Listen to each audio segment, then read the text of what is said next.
Olá, eu sou o Lucas Machado, o filósofo que ri, e esse é o Filosofia na Rede.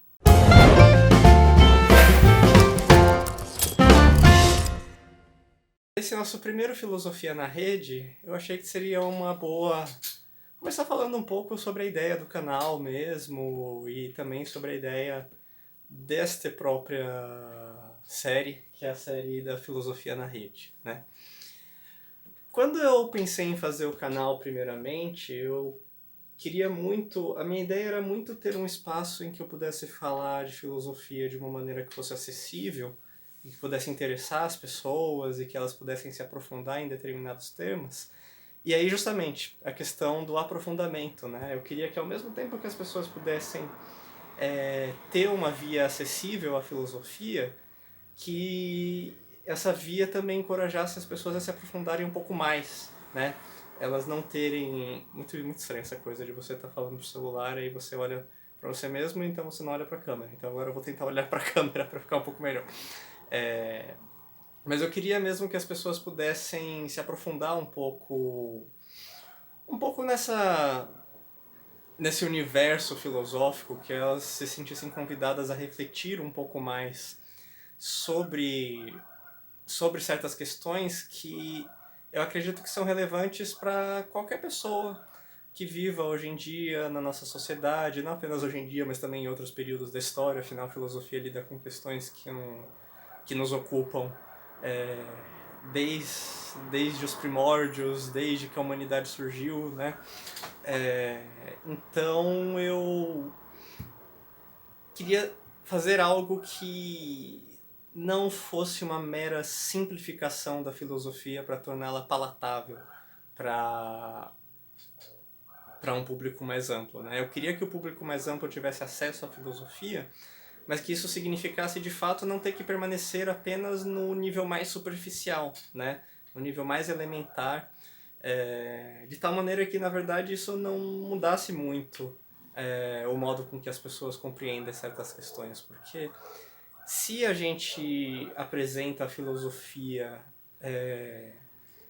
mostrando dela apenas aquilo que já é imediatamente assimilável pelas pessoas, justamente isso não vai levar elas a refletirem de nenhuma maneira mais profunda do que elas já estão acostumadas, né? Isso não vai levar elas terem nenhuma mudança muito significativa no dia a dia delas, no que elas pensam nesse dia a dia, em como elas se comportam nesse dia a dia, né?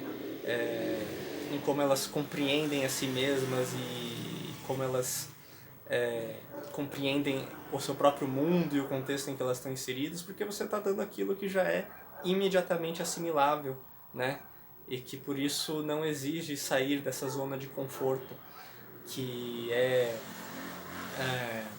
essa zona daquilo que é imediatamente familiar para nós, daquilo que é imediatamente compreensível. Então acaba sendo, nesse contexto, né, por mais que a gente torne a filosofia acessível, ela muitas vezes acaba se tornando muito mais uma curiosidade, alguma coisa interessante de ouvir, que naquela hora cria um certo fascínio, mas que não provoca nenhuma mudança mais profunda nas nossas vidas, né? Porque realmente é como se fosse algo que está ali para ser simplesmente consumido ali na hora, produzir algum entretenimento, um entretenimento talvez um pouco mais intelectual, porque leva você a refletir um pouquinho, mas nada que te provoca tanto, que te force a pensar de uma maneira fundamentalmente distinta daquela maneira com que a gente já está acostumado, né? A querer se aprofundar, a querer examinar mais minuciosamente, mais cuidadosamente algumas questões, né? E por isso eu queria muito tentar fazer algo que superasse um pouco esse impasse sobre ser acessível por um lado e por outro lado não permanecer apenas no superficial, né? Não permanecer apenas no básico, que dificilmente provocaria alguma mudança de perspectiva mais profunda, teria um impacto mais significativo para as pessoas que estiverem assistindo esse canal, né? Ou estiverem tendo esse contato com a filosofia, né? E Algumas pessoas me falaram como isso poderia ser um certo problema, porque a princípio as pessoas não querem muito se aprofundar, elas só querem aquela coisa mais imediata, aquela curiosidade mesmo, e que de uma forma ou de outra eu também deveria atender essa demanda de ter alguma coisa mais imediatamente palatável, mesmo que em um segundo momento eu quisesse ainda encorajar as pessoas a se aprofundarem, mas eu acho que a minha experiência de ensino, ou a minha experiência de dar aula para as pessoas, ou de fazer apresentações sobre os meus temas de pesquisa, né? Aliás, né, acho que sendo esse o meu canal, e eu não tendo falado sobre isso em outros lugares, eu acho que vale a pena falar agora, para que vocês saibam mais sobre quem eu sou, né? Então eu fiz graduação, mestrado e doutorado em filosofia pela USP, ou seja, eu tenho muitos anos de pesquisa aí, né? E durante todos esses anos eu fiz apresentações em congressos sobre o tema da minha pesquisa, mas também fiz apresentações às vezes em escola ou para públicos que não são público da filosofia. E o retorno que eu tive muitas vezes sobre isso foi sempre de como eu sou claro, de como eu consigo falar certas coisas com clareza, mesmo sendo temas extremamente difíceis, extremamente difíceis. Por exemplo, o tema da minha pesquisa de mestrado e doutorado. Bom, o tema em si acho que é uma coisa que a gente pode discutir em outros momentos, mas o principal autor que eu estudei é o Hegel, e provavelmente muitas pessoas já sabem, mas para quem não sabe, Hegel é um filósofo alemão do século XIX, que é considerado um dos filósofos mais difíceis de entender de toda a história, porque ele tem uma escrita extremamente complicada, e os conceitos que ele usa parecem ser conceitos muito difíceis e abstratos. Mas me surpreendia o quanto as pessoas falavam que elas achavam que eu tinha uma exposição clara, inclusive do Hegel, né? E eu achei que em um evento que eu fui falar sobre Hegel, um professor veio falar comigo e ele falou algo que eu achei muito interessante, que fez eu entender, que fez, para mim na verdade foi uma espécie de corroboração, de confirmação de algo que eu já pensava sobre o que eu tento fazer quando eu falo de filosofia, né? Ele falou que ele gostou da apresentação e que ele falou a que o que era curioso é que eu não tava, o que era interessante da minha maneira de apresentar não era nem que eu estava exatamente tentando ser didático, pelo menos num certo conceito que se tem de didática, né? Mas que eu estava tentando realmente compreender aquela questão ao fundo, né? Ir ao fundo e torná-la compreensível.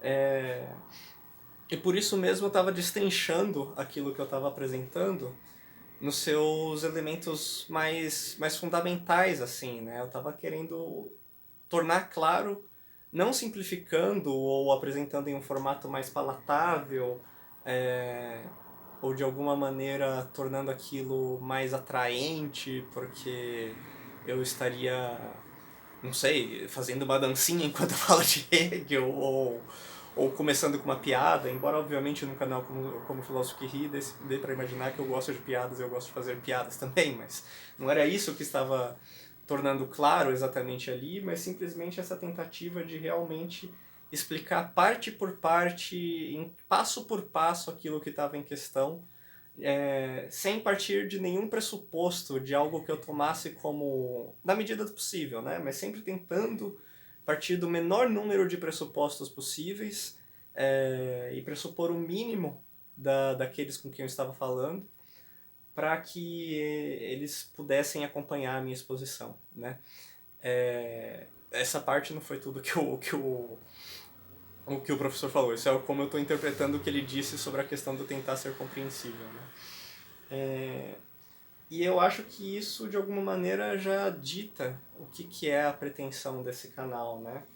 Eu acho que e já mostra uma diferença fundamental. Eu acho que quando a gente fala de apresentar de uma maneira que seja compreensível para as pessoas, a gente pode pensar basicamente em dois métodos diferentes. Um método de simplificação e um método de... Como que eu poderia chamar esse segundo método? Digamos, um método de explicação analítica, né? O que eu estou querendo dizer com isso? Quando a gente fala de simplificação, a gente pega alguma ideia complexa e a gente tenta torná-la compreensível em termos de alguma ideia mais simples, né? Então, se eu falasse, por exemplo, que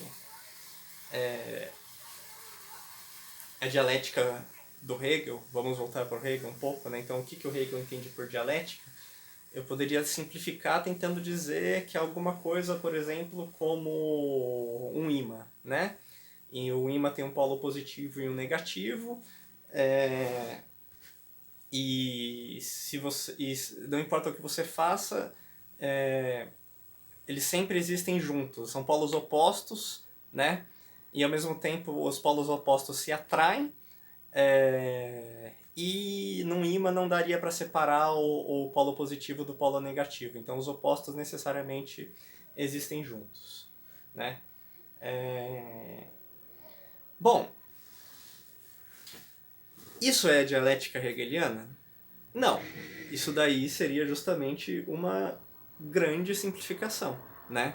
Porque embora de fato haja uma questão dos opostos não poderem existir separadamente e de alguma maneira eles, em algum sentido muito vago, você poder dizer que eles se atraem, embora justamente o atrai aí não é uma maneira boa de compreender o que é isso, né? Porque no Hegel a questão de qual que é a relação dialética entre os opostos seria muito mais no sentido de um se tornar o outro, né? Então, como se o polo negativo se tornasse o polo positivo e o polo positivo se tornasse o negativo e assim por diante, né? Embora também haja algo de dialético na visão do Hegel, nessa compreensão que a gente tem do ímã, né? Mas o ímã é justamente apenas uma instância, não é o que permite compreender a dialética como um todo, né? Então, seria uma grande simplificação dizer que a dialética, a ideia da dialética é a ideia do ímã, né? Não é isso. Então, ao mesmo tempo que isso tornaria a ideia da dialética compreensível para um público mais amplo, isso também a distorceria, porque ela é muito mais do que isso e tem e isso, o exemplo do ímã sendo apenas uma instância do que pode ser compreendido dialeticamente, a gente acabaria distorcendo e achando que, entendendo errado, achando que tudo que é dialético se comporta exatamente da mesma maneira que o ímã, o que não é verdade, que está longe de ser verdade. Então, para mim, isso talvez pudesse ser dado como um exemplo de simplificação, né? Quando a gente pega alguma coisa mais facilmente compreensível em nosso cotidiano e a gente identifica a ideia que o filósofo está apresentando com essa ideia que já está presente no nosso cotidiano. E aí é muito claro, porque nesse contexto isso não levaria ninguém a ter que se aprofundar mais e mudar a sua maneira de pensar, né? Porque de uma forma ou de outra a gente já sabe o que é um ímã, né? Então se a ideia da dialética não é diferente da ideia que a gente tem do ímã, isso não acrescenta muito pra gente, né? Outra coisa, a meu ver, é quando a gente está falando de tentar explicar analiticamente, né? E o que eu entendo por isso? Ora, o conceito de dialética do Hegel tem uma série de pressupostos. Pressupostos de com quem que ele está conversando ali para chegar a essa concepção de dialética, com como ele entende certos conceitos, por exemplo, como ele entende o conceito de... não apenas o próprio conceito de dialética, mas o conceito de contradição, o conceito de negação, o conceito de superação, o conceito de oposto. Então, quando o Hegel está falando de dialética, né, ele, ao explicar o que é dialética, ao Hegel, ao explicar o que é dialética, ele usa uma série de conceitos, né? Oposição, contradição, negação, superação, que mais? Deixa eu pensar em mais alguma coisa. Transição, passagem, né? Enfim, muitos conceitos que não adiantaria nada se eu falasse para vocês simplesmente, se eu explicasse para vocês dizendo Dialética é esse movimento no qual um termo passa necessariamente ao seu oposto, e desse oposto retorna a si mesmo, gerando uma superação da oposição entre ambos os termos, numa unidade contraditória que de alguma maneira supera a unilateralidade desses dois termos opostos. Quer dizer, tecnicamente isso é verdadeiro, pelo menos eu acho que isso é uma descrição também bastante simples de alguma maneira, mas correta, do que seria a dialética como um movimento geral, né? Mas se eu falando isso dessa maneira, alguém que não tem contato com Hegel, alguém que não estuda Hegel, alguém que não estuda filosofia, não entende nada, né? Porque é uma linguajar que já está pressupondo um monte de coisa. Está pressupondo que você sabe o que significa oposto, está pressupondo que você sabe o que significa contradição, está pressupondo que você sabe o que significa unidade, aí, e está pressupondo que você sabe também, por exemplo, que é natural para você pensar que um oposto possa passar no outro e ter uma unidade contraditória. Quer dizer, como é possível uma unidade contraditória, né? O que significa isso?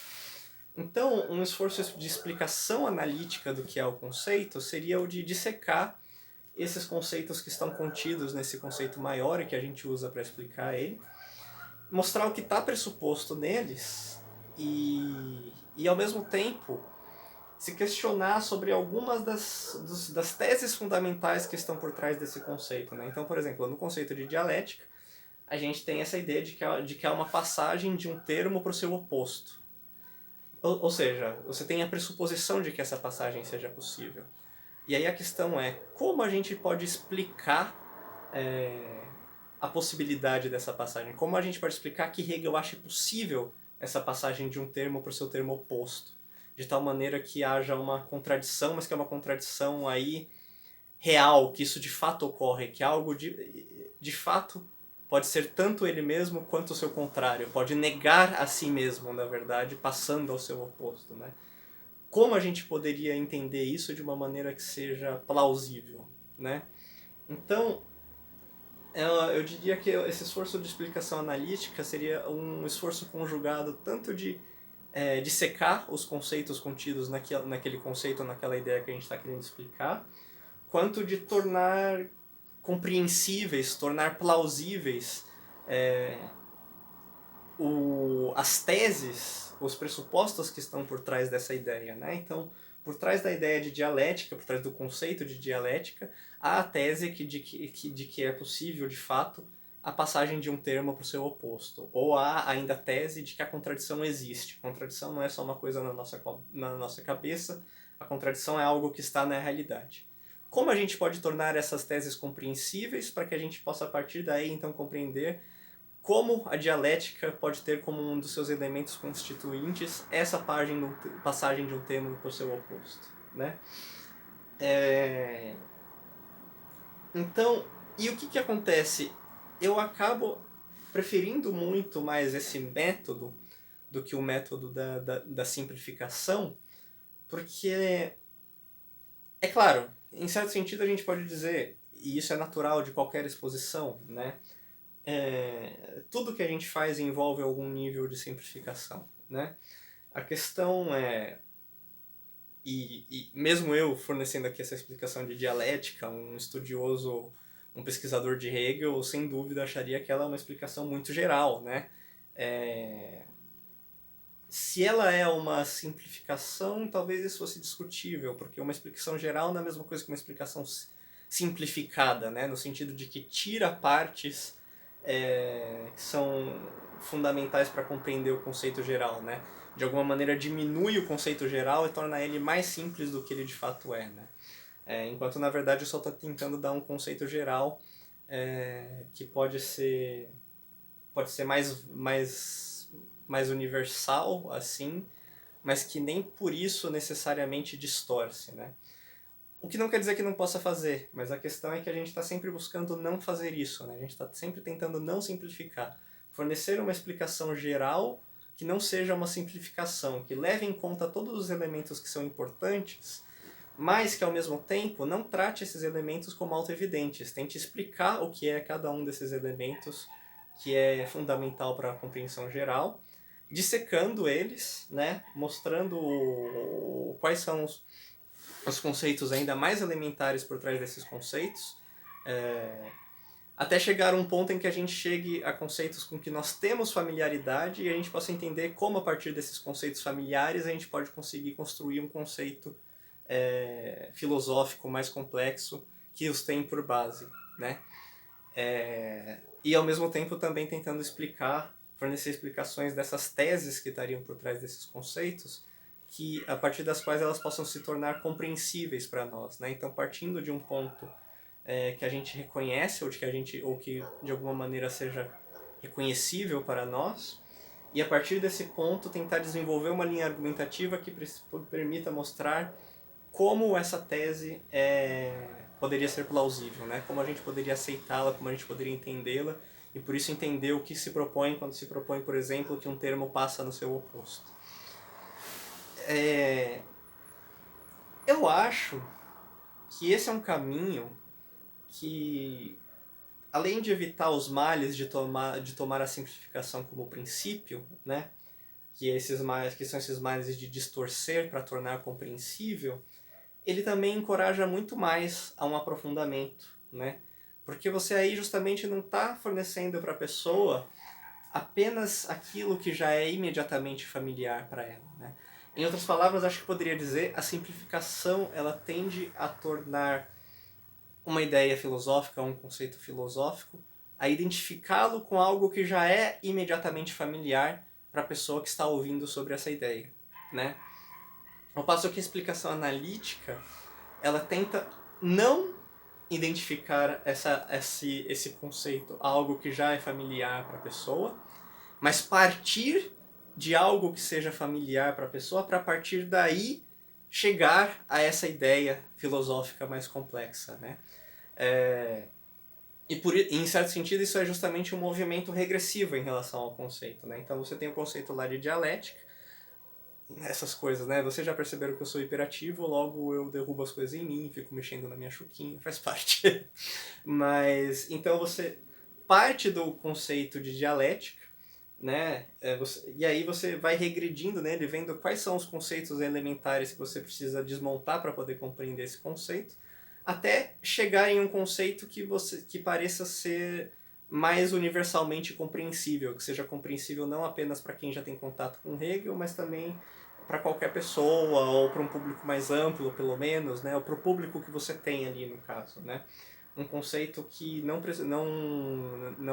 pressuponha já um contato com Hegel, mas a partir do qual a gente possa construir a nossa compreensão sobre Hegel, né?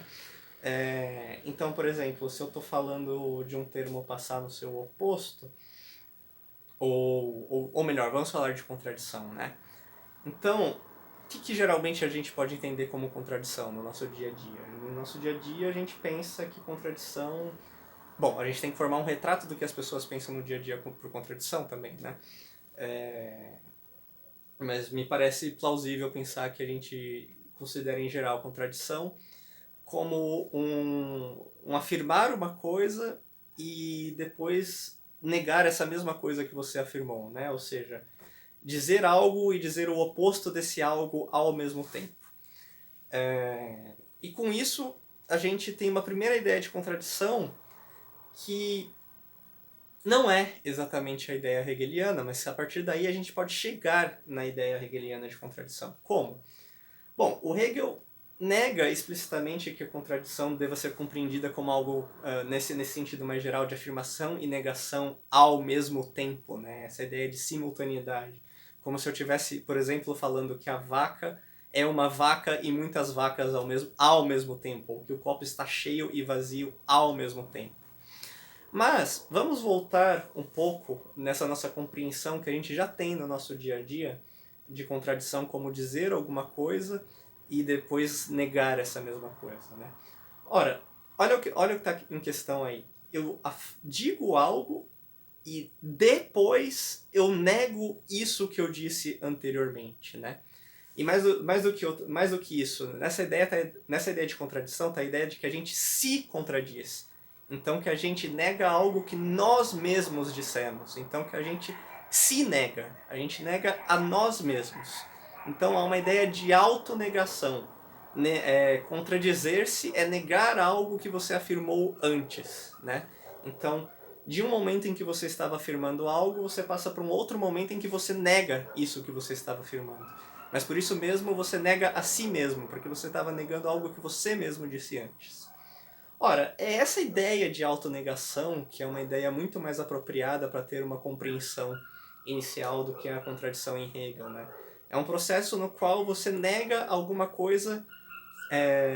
No caso no Hegel, não apenas que você disse antes, nem a parte do dizer é necessariamente o mais fundamental na contradição, mas a gente pode dizer de uma maneira mais geral, você nega algo que você era antes, né?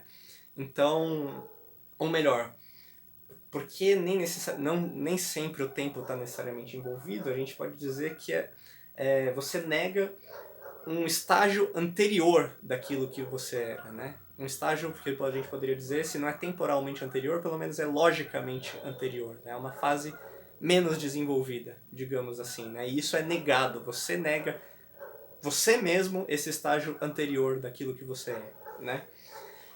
Então, para mim, isso aí é um exemplo de como, a partir de algo que é familiar pra gente, a gente pode avançar para uma ideia que não é imediatamente familiar, né?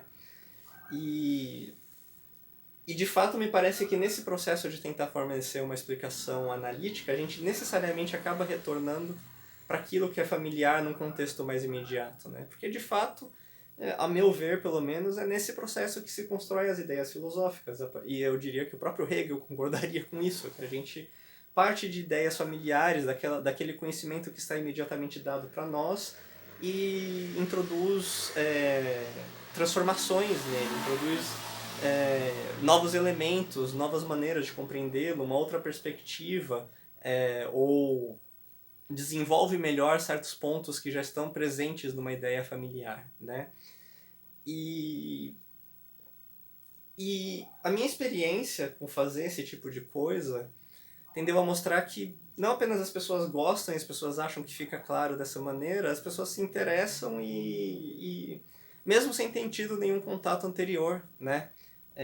Isso estimula elas a quererem compreender mais, a se aprofundar mais e mesmo que não necessariamente eu use de alguma retórica muito colorida ou que eu tente inserir de uma maneira mais forte no cotidiano das pessoas, né? Tentar ficar dando muitos exemplos de como isso pode se encontrar na vida delas ou algo do gênero, ainda assim elas acham acessível.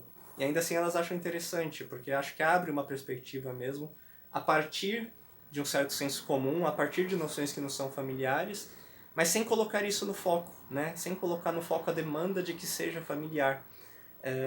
E por isso mesmo isso pode levar a algo além, ao mesmo tempo em que é acessível.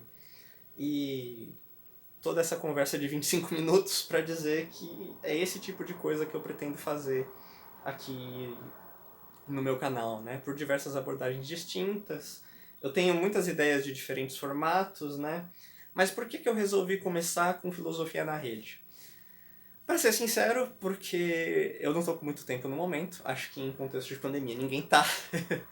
E algumas das minhas outras ideias não são tão facilmente praticáveis e concretizáveis quanto esta, que eu achei que poderia ser interessante. Eu simplesmente, uma vez por semana, talvez mais, quem sabe, vamos ver no que dá, deitar aqui na minha rede, que é um dos meus lugares favoritos da vida. É um dos lugares em que eu mais penso, diga-se de passagem. Eu penso muito na rede, eu leio na rede, eu leio Hegel na rede.